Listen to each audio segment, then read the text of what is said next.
이번에 장미책방과 함께할 책은 출판사 열림원에서 펴낸 어린 왕자입니다.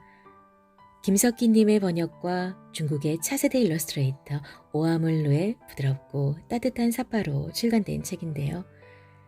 낭독에 앞서 저자인 생택쥐 베리를 잠시 소개하자면 1900년 프랑스 리옹에서 태어난 그는 비행기 조종사이자 작가입니다.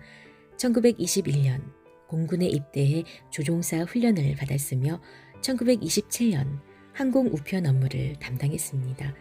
1929년에는 아르헨티나 항공사에 임명되어 최초로 야간 비행을 시도했죠. 그간의 경험을 토대로 난방 우편기, 야간 비행 등이 집필되었습니다.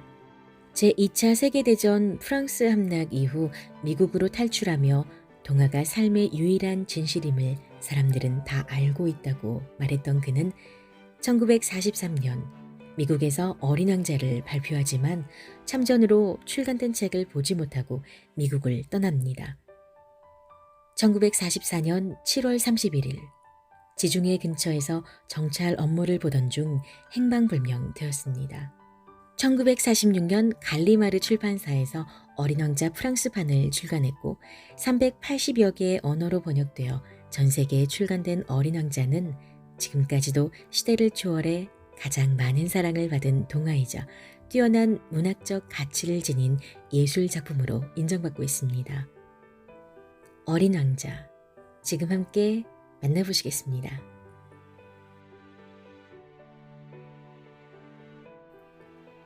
레옹 베르트에게. 이 책을 한 어른에게 바친 데 대해 어린이 여러분의 양해를 구합니다. 하지만 그럴 만한 이유가 있답니다. 그 어른이 세상에서 가장 소중한 내 친구이기 때문이죠. 두 번째 이유는 그가 어른이긴 하지만 뭐든지 다 어린이를 위해 쓰인 책까지도 이해할 수 있는 사람이기 때문이고요. 그리고 세 번째 이유는 그가 지금 프랑스에 살면서 굶주림과 추위에 떨고 있기 때문입니다. 그래서 그에게는 위로가 필요합니다. 이런 변명도 달갑지 않다면 그 어른도 옛날 한때는 어린이였으니까 그 어린이에게 이 책을 바치고 싶군요. 어른들도 누구나 처음에는 어린이였답니다. 그걸 기억하는 어른은 별로 없지만요. 그래서 나는 이렇게 고쳤습니다. 어린 시절의 레옹 베르트에게. 6살 때였어요. 실제로 겪은 이야기라는 밀림에 관한 책에서 굉장한 그림을 본 적이 있답니다.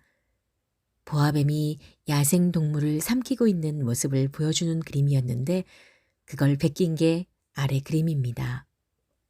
그 책에는 이런 설명이 나와 있었습니다. 보아뱀들은 먹이를 씹지 않고 통째로 삼킨다.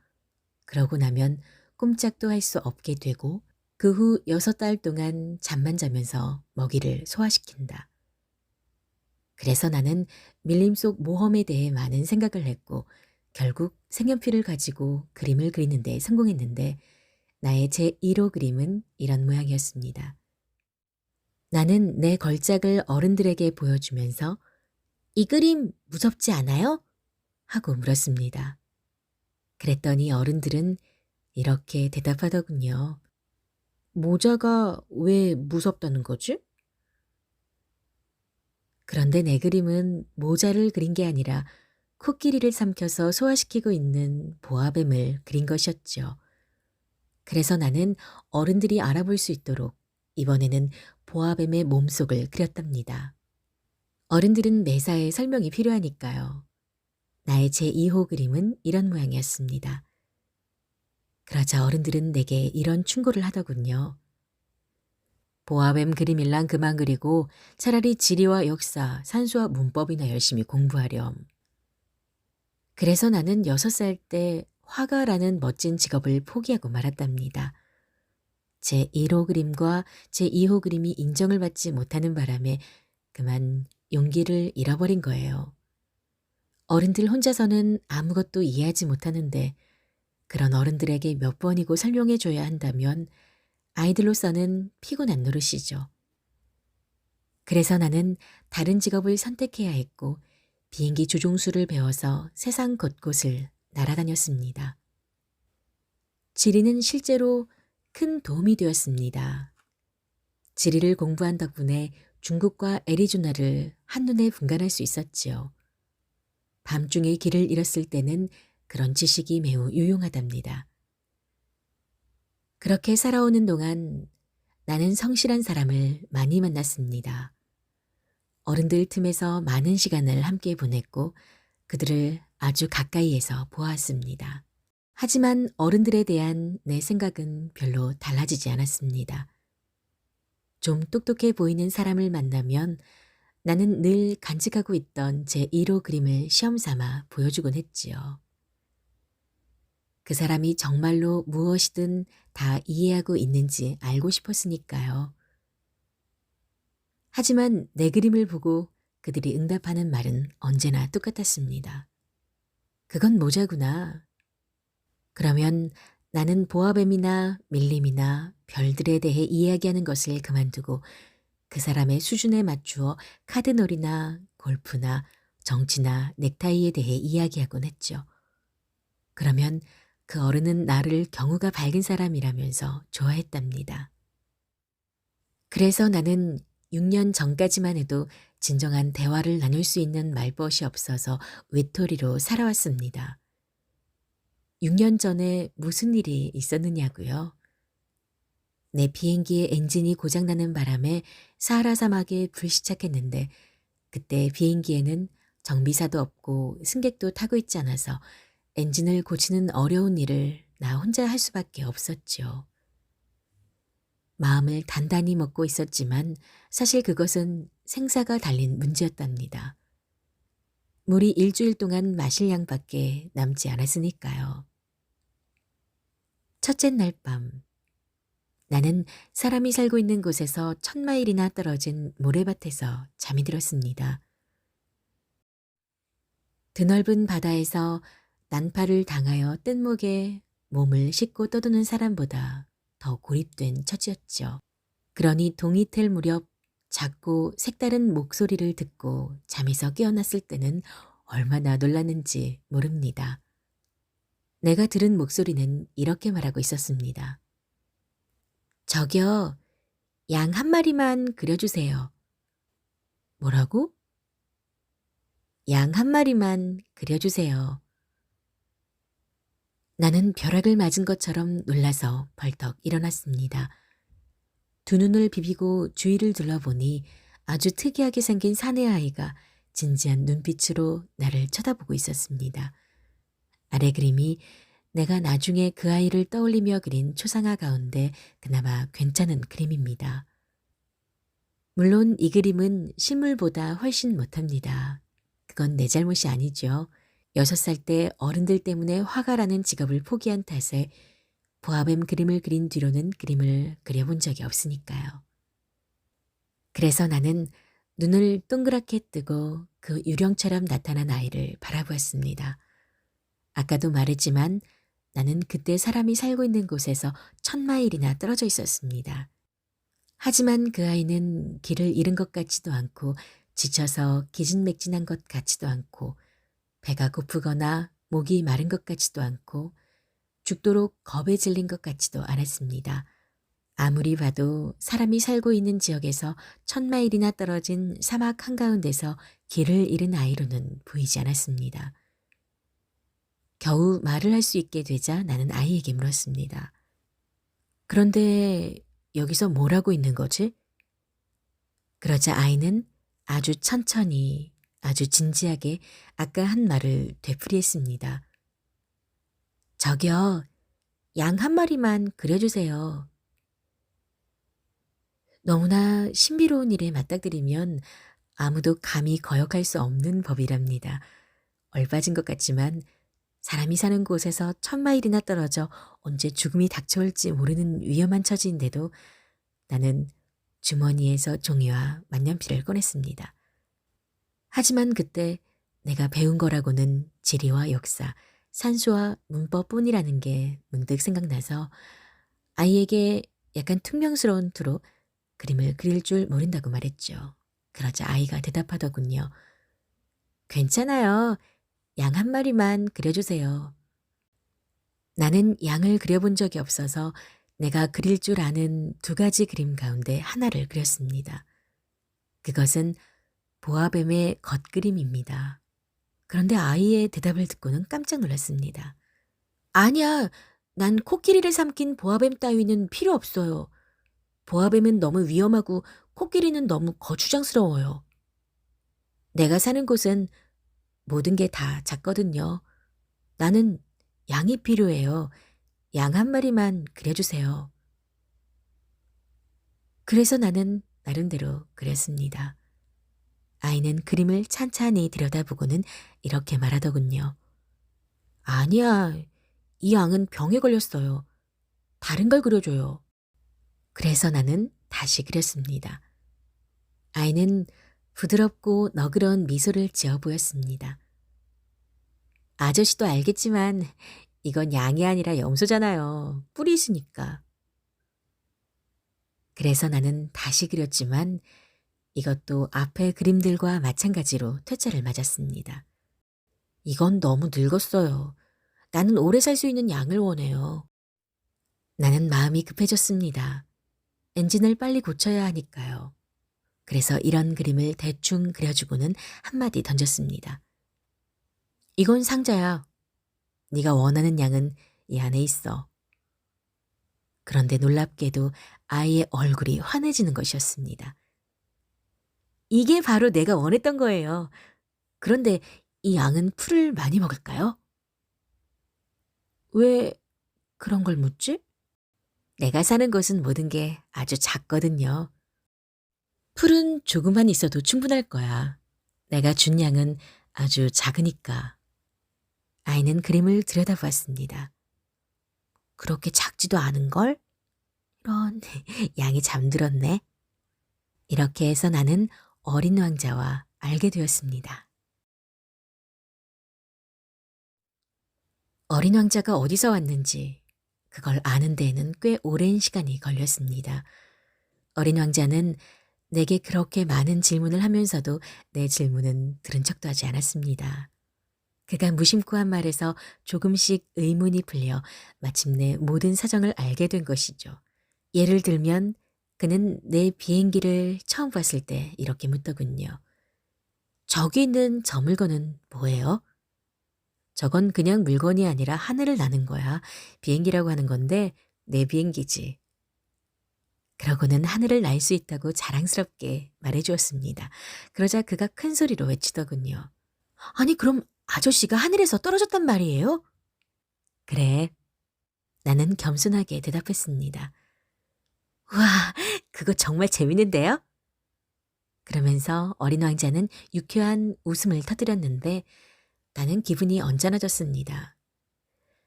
내가 겪은 재난을 심각하게 받아들이지 않고 웃음거리로 삼는 게 마음에 들지 않았던 것이죠. 그러자 어린 왕자는 이렇게 덧붙이더군요. 그러니까 아저씨도 하늘에서 왔구나. 어느 별에서 왔어요?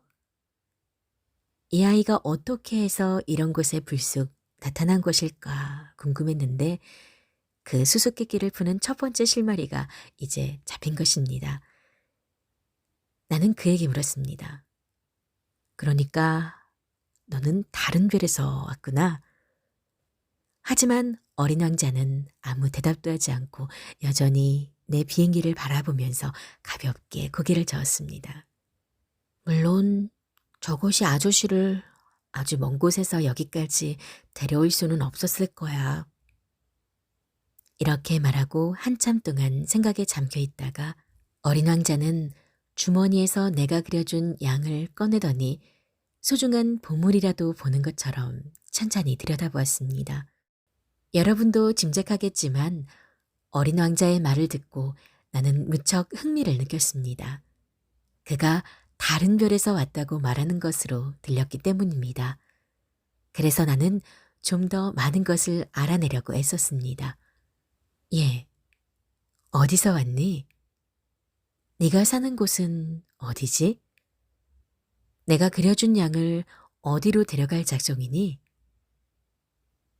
어린 왕자는 말없이 생각에 잠겨 있다가 이렇게 대답하더군요. 아저씨가 그려준 상자를 밤에는 양의 집으로 쓸 수 있겠어요. 그렇구나. 네가 착하게 굴면 낮에 양을 묶어둘 밧줄도 줄게. 밧줄을 메어둘 말뚝도. 이 말에 어린 왕자는 충격을 받은 것 같았습니다. 양을 묶어둔다고요? 그거 참 이상한 생각이네요. 하지만 묶어두지 않으면 양은 아무데나 가서 길을 잃게 될 거야. 그러자 어린 왕자는 다시 웃음을 터뜨렸습니다. 이게 가면 어딜 가겠어요. 어디든지 곧장 앞으로. 그러자 어린 왕자는 아주 진지하게 말했습니다. 그래도 괜찮아요. 내가 사는 곳은 모든 게 아주 작으니까요. 그러고는 약간 우울한 투로 덧붙였습니다. 앞으로 곧장 가봤자 그렇게 멀리 갈 수도 없어요. 이렇게 해서 나는 아주 중요한 사실을 또 하나 알게 되었습니다. 어린 왕자가 겨우 집 한 채 크기의 작은 행성에서 왔다는 것입니다. 그래도 나는 별로 놀라지 않았습니다. 지구, 목성, 화성, 금성처럼 이름이 붙어 있는 커다란 행성 외에도 수백 개나 되는 작은 행성이 있고 그 별들은 너무 작아서 때로는 망원경으로도 보기 어렵다는 것을 잘 알고 있었으니까요. 천문학자들은 그런 별을 하나 발견하면 거기에 이름 대신 번호를 붙이는데 예컨대 어떤 천문학자는 자기가 발견한 별을 소행성 325호라고 부르겠지요. 나는 어린 왕자가 사는 별이 소행성 B612호라고 생각하는데 거기에는 그럴 만한 이유가 있답니다. 그 소행성은 1909년에 터키의 어느 천문학자가 망원경으로 딱 한 번 보았을 뿐입니다.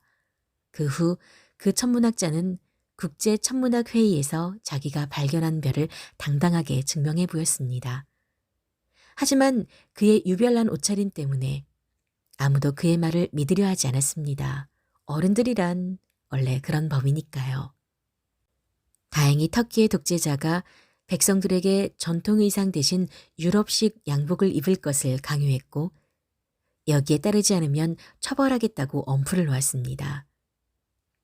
소행성 B612호의 명성을 높이기 위해서 그렇게 한 것이죠. 그래서 천문학자는 1920년에 아주 멋진 양복을 차려입고 소행성의 존재를 다시금 증명했습니다. 그러자 이번에는 모든 사람이 그의 의견에 동의했습니다. 소행성 B612호에 대해 내가 이렇게 자세히 이야기하고 소행성의 번호까지 알려준 것은 모두 어른들 때문입니다. 어른들은 숫자를 좋아하니까요. 새로 사귄 친구 이야기를 하면 어른들은 정말로 중요한 것에 대해서는 절대로 묻지 않습니다. 그 친구의 목소리는 어떠니? 라든가 그 애는 어떤 놀이를 제일 좋아하니? 라든가 그 애도 나비채집을 좋아하니? 같은 질문은 하지 않고 그 애는 몇 살이니? 라든가 형제는 몇이나 되니? 라든가 몸무게는 얼마나 되니? 라든가 그의 아버지는 돈을 얼마나 버니? 같은 질문을 하는 겁니다. 그 대답을 듣고 난 뒤에야 어른들은 여러분의 새 친구를 알았다고 생각하죠. 여러분이 어른들에게 아름다운 붉은 벽돌집을 보았어요. 창덕에는 제라늄 화분이 놓여있고 지붕 위에는 비둘기들이 있고 라고 말해봤자 어른들은 그런 집을 상상하지 못할 거예요. 어른들에게는 10만 프랑짜리 집을 보았어요. 라고 말해야 합니다. 그러면 어른들은 소리를 지르며 참 멋진 집이구나 하고 감탄하죠. 그래서 여러분이 어른들에게 어린 왕자는 매우 명랑했고 깔깔 소리내어 웃었고 양을 한 마리 갖고 싶어 했어요. 그게 바로 어린 왕자가 이 세상에 존재한다는 증거예요. 누군가가 양을 갖고 싶어 한다면 그건 바로 그 사람이 이 세상에 살고 있다는 증거라고요. 하고 말하면 어른들은 손사래를 치며 여러분을 어린애처럼 취급할 겁니다. 하지만 어린 왕자가 사는 별은 소행성 B6125예요. 하고 말하면 어른들은 순순히 알아듣고 이런저런 질문으로 여러분을 귀찮게 굴지 않을 거예요. 어른들은 원래 그런 식이랍니다. 그렇다고 해서 어른들을 비난하면 안 돼요. 어린이는 어른들에게 이해심을 가져야 합니다. 하지만 인생을 이해하고 있는 우리는 숫자에는 전혀 관심이 없습니다. 사실 나는 이 이야기를 동화처럼 시작하고 싶었어요. 이렇게 말하고 싶었죠. 옛날 옛적에 한 어린 왕자가 자기 몸보다 조금 큰 별에 살고 있었습니다. 그에게는 친구가 필요했답니다. 인생을 이해하는 사람에게는 이쪽이 훨씬 더 진실하게 들릴 겁니다. 사실 나는 사람들이 내 책을 가볍게 읽어치우는 것을 바라지 않습니다. 어린 왕자에 대한 추억을 이야기하는 것이 내게는 너무나 고통스럽고 힘겨운 일입니다. 그 친구가 양을 데리고 떠나버린 것이 벌써 6년 전인데 지금 이렇게 그 친구 이야기를 쓰는 것은 그를 잊지 않기 위해서입니다. 친구를 잊어버리는 것은 슬픈 일이죠. 모든 사람이 친구를 갖고 있는 것은 아닙니다. 그리고 나 역시 숫자 밖에는 관심이 없는 어른들처럼 될지도 모릅니다.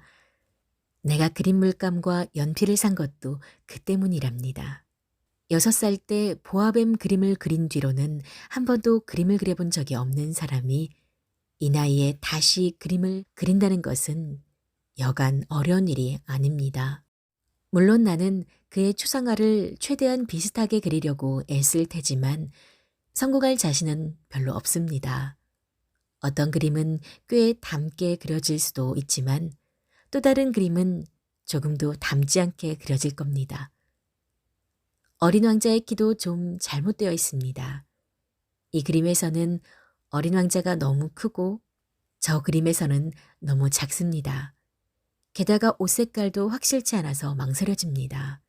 그래서 나는 이렇게도 해보고 저렇게도 해보면서 이럭저럭 다듬어 가겠지만 결국은 훨씬 중요한 부분에서 실수하게 될지도 모릅니다. 하지만 그 점은 너그럽게 봐주기 바랍니다. 내 친구는 설명이라는 것을 해준 적이 없었으니까요. 아마 나를 자기와 같다고 생각했을 거예요. 하지만 불행하게도 나는 상자를 꿰뚫어 양을 들여다볼 수 없습니다. 어쩌면 나도 조금은 어른들과 비슷할지 몰라요. 나도 늙었나 보군요.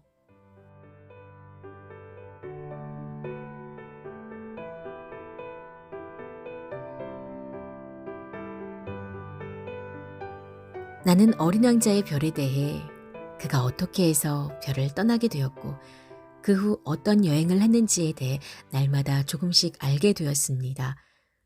사흘째 되는 날 바오밤 나무의 사연에 대해 알게 된 것도 그랬습니다. 이번에도 양 덕분이었습니다. 어린 왕자가 뭔가 중대한 의문에 사로잡힌 것처럼 갑자기 질문을 던졌기 때문이죠. 양이 작은 떨기나무를 먹는다는 게 정말이에요? 그럼 정말이지. 다행이다. 양이 떨기나무를 먹는 게 왜 그토록 중요한지 나는 이해하지 못했습니다. 하지만 어린 왕자가 다시 물었습니다. 그럼 양은 바오밤 나무도 먹겠네요? 바오밤 나무는 작은 떨기나무가 아니라 성당만큼이나 큰 나무여서 코끼리 떼를 몽땅 데려가더라도 바오밤 나무 한 그루를 다 먹어치울 수 없을 거라고 나는 어린 왕자에게 말했습니다. 코끼리 떼를 몽땅 데려간다는 생각이 우스웠는지 어린 왕자는 까르르 웃었습니다. 코끼리 떼를 데려가면 녀석들을 하나씩 쌓아 올려야 할 거예요. 그러고는 똘똘하게 이렇게 말하더군요. 바오밤 나무도 크게 자라기 전에는 작은 나무였어요. 그래, 맞아. 하지만 왜 양에게 작은 바오밤 나무를 먹이고 싶어 하지? 아이 참, 아저씨도 알잖아요. 어린 왕자는 마치 우리가 뻔한 이야기를 하고 있는 것처럼 대답했습니다. 그래서 나는 이 문제를 혼자 풀기 위해 머리를 쥐어짤 수밖에 없었죠. 사실 어린 왕자의 별에는 모든 별이 다 그렇듯이 좋은 식물과 나쁜 식물이 있었습니다. 좋은 식물은 좋은 씨앗에서 나오고 나쁜 식물은 나쁜 씨앗에서 나옵니다. 하지만 씨앗은 눈에 보이지 않습니다. 땅속에서 몰래 잠을 자고 있다가 씨앗들 가운데 하나가 문득 깨어날 생각을 합니다. 그러면 그 씨앗은 기지개를 켜고 싹을 내기 시작하죠. 처음에는 귀엽고 해롭지도 않고 자그마한 가지를 수줍은 듯 조심스럽게 태양 쪽으로 뻗습니다. 홍당무나 장미의 씨앗이라면 마음대로 자라게 내버려 두어도 됩니다. 하지만 나쁜 식물의 씨앗이라면 눈에 띄는 족족 당장 뽑아버려야 합니다. 어린 왕자의 별에는 안타깝게도 그런 씨앗들이 있었는데 바오밤 나무의 씨앗이었죠. 그 별의 땅속에는 바오밤 나무 씨앗이 우글거리고 있었습니다. 바오밤 나무를 너무 늦게 발견하면 다시는 그것을 뿌리 뽑을 수 없습니다. 쑥쑥 자라서 별 전체를 뒤덮을 만큼 무성해지고 뿌리는 별을 꿰뚫어 버리죠. 별이 너무 작은데 바오밤 나무가 너무 많으면 별이 터져서 산산조각이 나고 맙니다. 어린 왕자는 나중에 이렇게 말하더군요. 그건 생활 습관의 문제예요.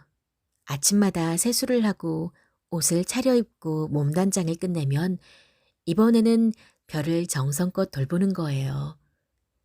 바오밤 나무도 아주 어렸을 때는 장미와 비슷하지만 조금 자라서 장미와 분간할 수 있게 되면 정기적으로 뽑아버려야 해요. 귀찮은 일이지만 조금도 어렵지 않아요. 하루는 어린 왕자가 내게 권하더군요. 내가 사는 곳, 그러니까 지구의 아이들 머릿속에 이런 사실이 잘 들어가도록 아름다운 그림 하나를 정성껏 그려보라는 겁니다. 아저씨네 나라 아이들이 언젠가 여행을 하게 되면 그게 도움이 될 수도 있어요. 때로는 할 일을 뒤로 미루어도 아무렇지 않을 때도 있지만 바오밤 나무에 대해 게으름을 피웠다가는 반드시 낭패를 보게 돼요. 게으름뱅이 혼자 사는 별을 알고 있는데 작은 떨기나무 세 그루를 뽑지 않고 그냥 두었다가 그래서 나는 어린 왕자가 가르쳐주는 대로 그 별을 그렸습니다. 나는 타이르듯 말하는 것을 별로 좋아하지 않지만 바오밤 나무의 위험성은 별로 알려져 있지 않고 혹시라도 소행성에서 길을 잃게 되면 큰 위험에 빠질 수도 있기 때문에 이번만은 나도 평소에 겸손한 태도를 접어두기로 했습니다. 그래서 말하는데 아이들아, 바오밤 나무를 조심해.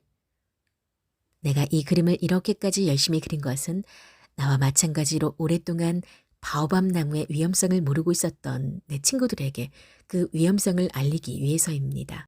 내가 주는 교훈은 그럴 만한 가치가 있으니까요. 여러분은 어쩌면 의아하게 생각할지도 모르겠군요. 이 책에는 어째서 바오밤 나무 그림만큼 큰 그림이 하나도 없지? 다른 그림은 왜 다 작을까? 그 대답은 아주 간단합니다. 나도 큰 그림을 그려보려고 노력했지만 성공하지 못했던 겁니다. 바오밤 나무를 그릴 적에는 그만큼 절박한 기분에 사로잡혀 있었던 것이죠.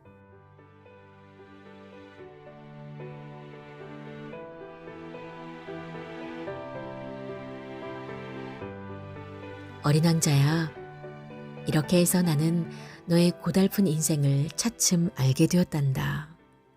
오랫동안 너의 지길거리는 아름다운 노을을 보는 것뿐이었지. 이런 사실을 새삼 알게 된 것은 나흘째 되는 날 아침에 네가 이런 말을 했기 때문이야. 나는 해가 지는 것을 정말로 좋아해요.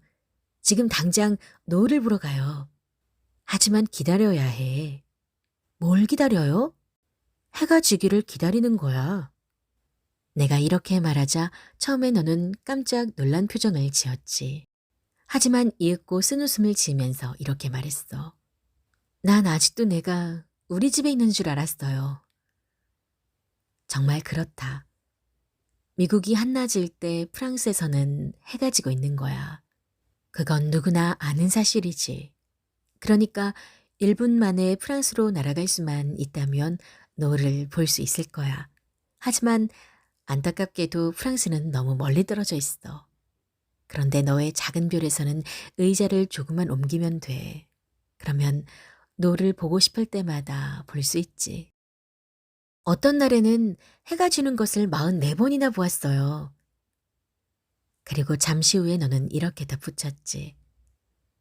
아저씨도 알겠지만 마음이 몹시 슬플 때는 노을이 너무 멋져요. 노을을 44번이나 본 날은 무척 슬픈 날이었구나. 내가 물었지만 어린 왕자는 아무 말도 하지 않았습니다. 닷새째 되는 날, 이번에도 양 덕분에 어린 왕자의 또 다른 비밀을 알게 되었습니다. 그가 느닷없이 묻더군요. 침묵 속에서 오랫동안 생각한 문제라도 되는 것처럼. 양이 떨기나무를 먹어치운다면 꽃도 먹겠네요? 양은 뭐든지 닥치는 대로 다 먹어. 가시가 있는 꽃도요?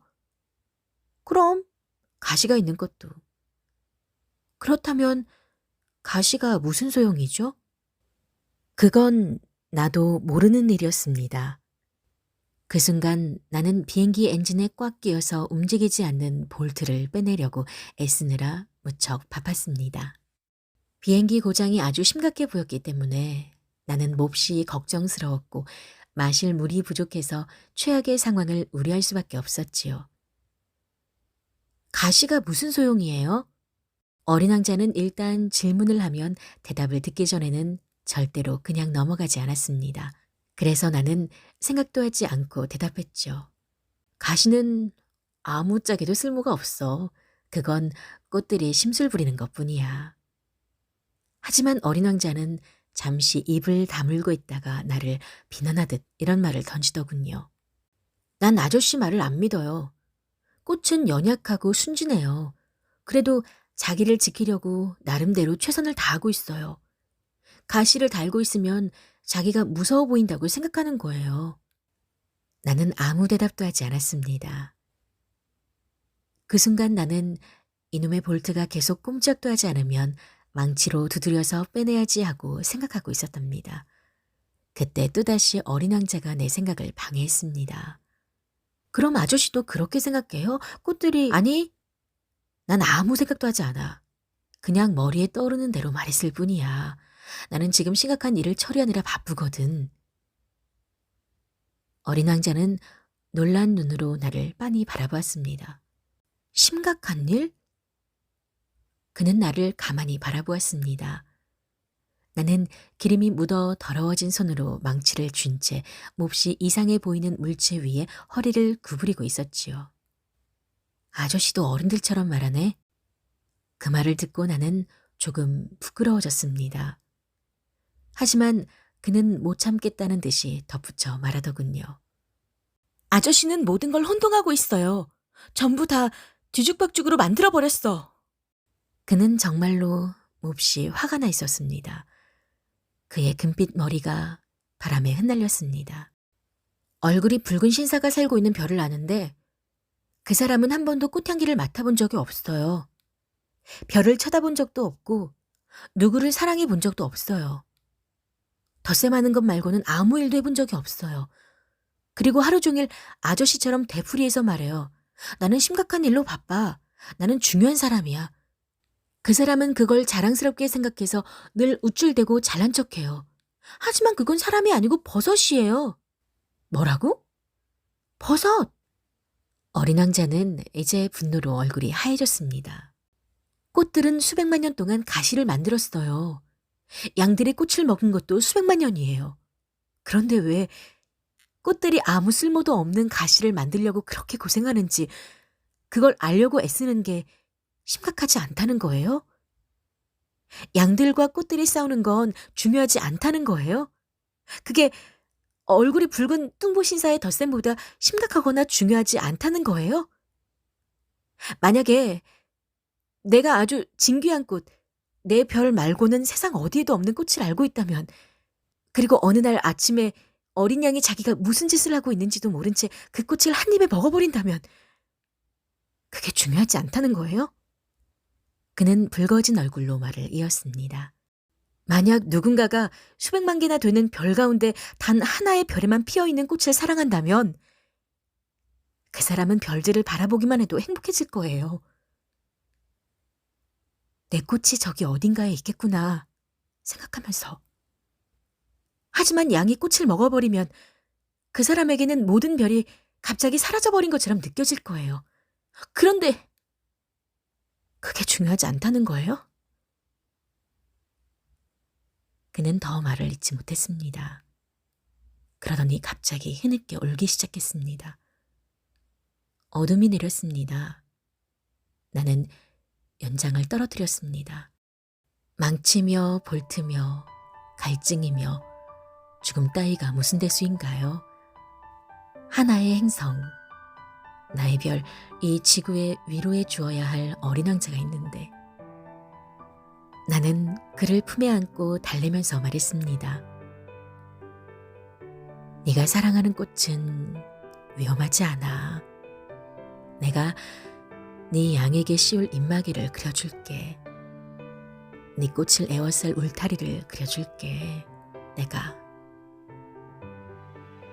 나는 무슨 말을 해야 할지 알 수가 없었습니다. 나 자신이 너무 어설프게 느껴졌습니다. 어떻게 하면 그의 마음을 달래줄 수 있을지, 그를 이해하려면 어떻게 해야 할지 알 수가 없었습니다. 눈물의 나라는 그렇듯 신비로운 것입니다.